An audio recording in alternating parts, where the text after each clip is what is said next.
Hi, welcome. In this video, I'm going to be responding by way again of Dylan Jones, who follows this idea that training itself follows a path of a play-based type of engagement when it comes to establishing change with dogs.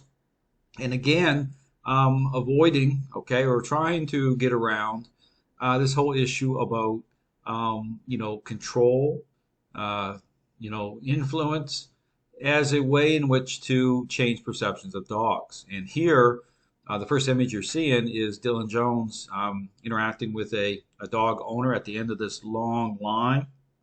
Um, and here, the description is the dog's Dalmatian is anxious, so very reactive. Now, the setup here, again, talk about the jumping in point. And again, this really illustrates, the first image you're seeing here really illustrates how it is that trainers, this is the training without conflict type of approach. I mentioned that before on Ivan's. Watch my videos on Rumble with the play-based approach. Because it comes down to, again, that question I talk about is, in terms of a specific process, are the core ingredients I talk about, the social level, influence and control, are they reconciled by way of whatever approach is being employed? And again, I talk about how those core ingredients are reconciled in a specific way in terms of a intentional interaction based method, which this right here is not it. Okay, I'll make that very clear. But what you see here, and again, this goes into this thing about the imagery here of how a trainer is entering into a relationship problem. Okay, so what you want to pay attention to is he's wearing these bite resistant or bite proof gloves, okay, right away to encounter this dog. This dog is coming up to him, checking him out, okay, assessing, okay. And meanwhile, the owner is not even in the field of view here, camera view, because she's attached to a long retractable leash. And these are all things I talk about, okay, in terms of, the problems with, appearances, okay, in terms of how a picture is set in motion. And the issue about control itself, okay, how control itself will offer up a false image of change. So you talk about even going into certain concepts, which again, I'm saying many concepts that balance trainers or, play-based trainers are in agreement with are force-free concepts, such as here behavioral adjustment training, okay, advocates longer lines, being very kind of intentional with not bringing a dog under any sort of level of control or influence. And this is really the image you're seeing here, okay, all the kind of ingredients for not establishing control right away through a process. So here, so I'm going to play some of this video, but again, pay attention. So here, this is if I was looking out the window of one of these apartment buildings, okay, I would be like right away judging, okay, that this wasn't a safe dog, okay, you'd be right away saying, what the heck is going on, okay? But again, when you talk about the parenting example, okay, it'd be like coming into a situation where the child's already selfish and you're coming in as a step parent, and the established parent is already setting things in motion, kind of quarterbacking things, so that you're coming in as the friend, that you're not going to be engaging the relationship a certain way, that you already got your ice cream out, okay, you already got the toy set up, you already got the the video game system, so you can just jump on board. It's like you're entering into the relationship as the friend. Okay, this is kind of what you're seeing here. But the question you have to ask is the picture that's going to be generated, can you trust it in terms of what's revealed or not revealed? Now talk about, what is revealed through the core ingredients. It's just like think about parental influence, moments where a parent is putting a demand, okay, on the child to respond a certain way. Not here's $100 and respond, but a demand. That's when you're going to see the truth. So here you're not seeing the truth, okay? This is about building bridges, okay? Allowing this dog to make we talk about free will and choices, right? the choice as to how this is all going to go down. Okay, the choice about even how contact is made, and the kind of Dylan here is very much about just like a non-threatening way, so he can introduce this whole play concept. Okay, which we'll talk about as we get going here. So let's play some of this, and again, I'll break this down along the way to offer some more details on why it is that this is not the type of picture that you want to trust. Hey, Ryder. Ryder's so sweet. Was Grandpa hurt, or was it like a nip? Nip. No, he was bleeding. On his hand? But he's not blood. So this dog has already bitten other people, okay? So yeah, they bleed like a stiff bruise. Yeah. So right here, right away, you see this is the same thing I talk about, leaving the owner in a passive role. Okay, understand your role is absolutely critical when it comes to the relationship. Okay, what's established at the social level. And again, this whole thing about leadership, but not just leadership, influence and control, as coming into being defined properly to reveal and change. Okay, so having the right conversation. Okay, this is not the right conversation. Okay, this is all about trying to establish, a picture, but again with control, right, being the problem. So I understand that once a dog gains a certain level of control, they'll look, okay at a certain level. Hey. But this, where his tail's down. Yeah, and this is typical, and he'll change. That's the same thing. So that's that stress. So understand that once a dog has already gained a level of control in the relationship, just by default, and the fact that the dog's gaining control, a level of stress is going to come onto the dog. Okay, talk about reactivity. So that never goes away unless or until, okay, the dog owner, recognizes their role and brings in to that role, okay, at the social level. Again, I talk about the core ingredients, influence and control, coming in, being reconciled in a way in which is going to start to advocate properly, take the stress off the dog. It changes the dog's focus. And this is where perceptions change the right way. And just minor for males, I don't know.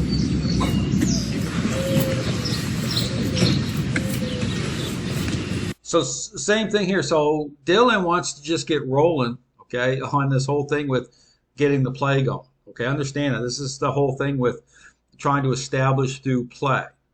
Okay, but the question to ask is through play, okay, how does that bring in the core ingredients to reconcile them through the relationship and through the owner defined properly? Okay, understand that this is the question that people need to be asking. Yeah, you can keep walking if you want.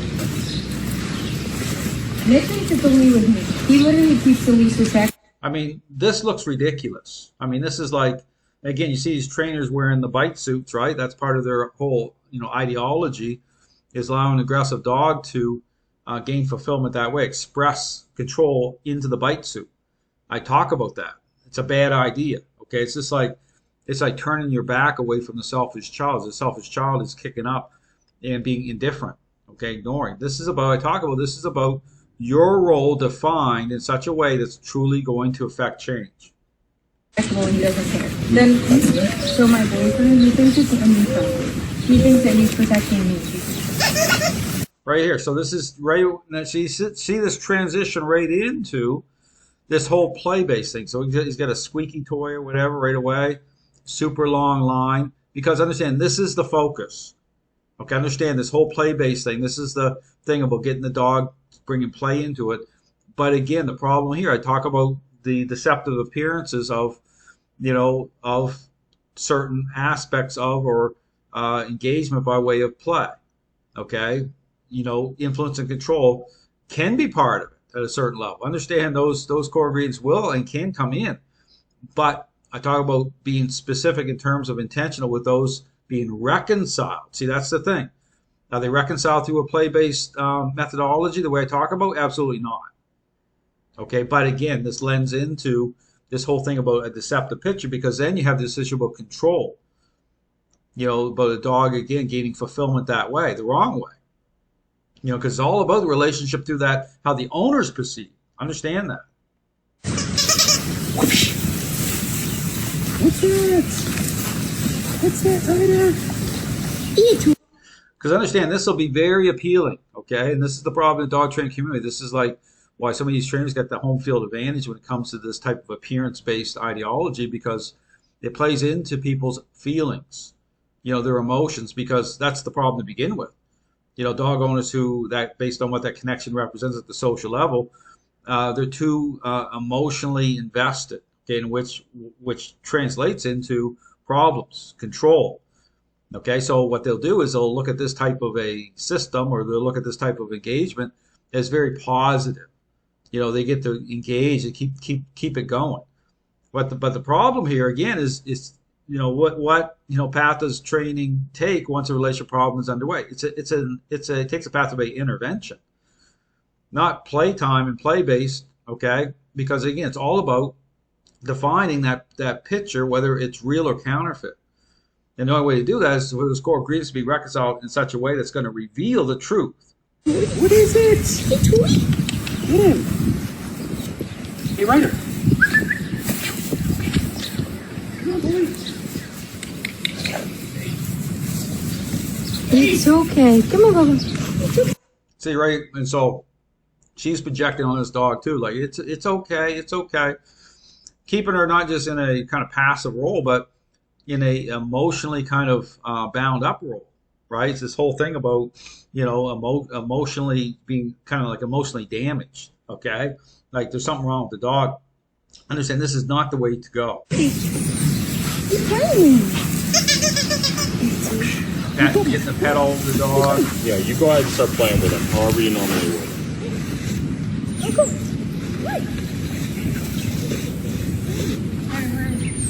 Because what happens here too is understand that this is an issue about focus as well. When a dog's holding a level of control, the focus never shifts the right way. Okay, you'll see that just like a selfish child doesn't have good focus. Okay, it's no different when you see dogs holding a level of control in a relationship. That focus never shifts properly because the perception of the dog don't actually change the right way.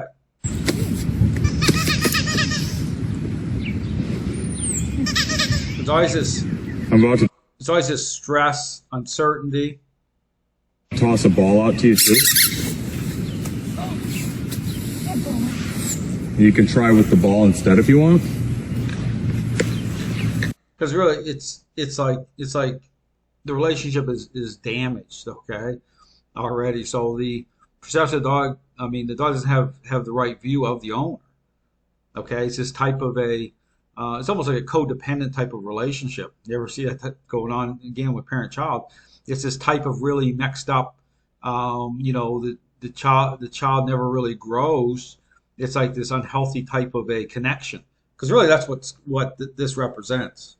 You can stay there, or you can come over. I'm going to put on the table. Yeah, try to get him going.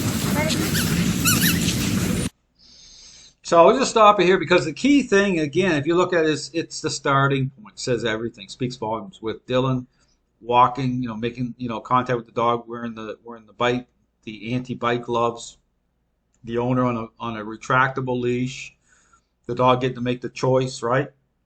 But understand the free will part of it's already sideways because perceptions have gone sideways the wrong way based on the fact that this dog has gained control in a relationship. So again, to realign things properly, those core ingredients they have to come in, they have to be reconciled. The owner's role has to be brought into the spotlight properly, and that requires all the things you see there is completely opposite. Her taking intentional control. It isn't about hurting dogs or being abusive to dogs. This is about clarity for the dog the right way, where a dog can start to, again, the focus shifts, the dog can start to release that stress, everything works out fine. So again, play-based is not the way to engage a relationship problem. Think about the example like, going into a relationship with an already selfish child and trying to set things, because understand that, that's what I talk about. Appearances, it's a cautionary tale. Appearances are very deceiving, especially when you're making assumptions, because that's all that's happening with these trainings. They're assuming that, that the picture that is being offered up is a picture of change. But again, the question I put out, and they call it the question of the century, what's the criteria these trainers are using to reveal that, whether that picture is truly a real picture of change or not? Well, they're not. because the criteria is not part of this system.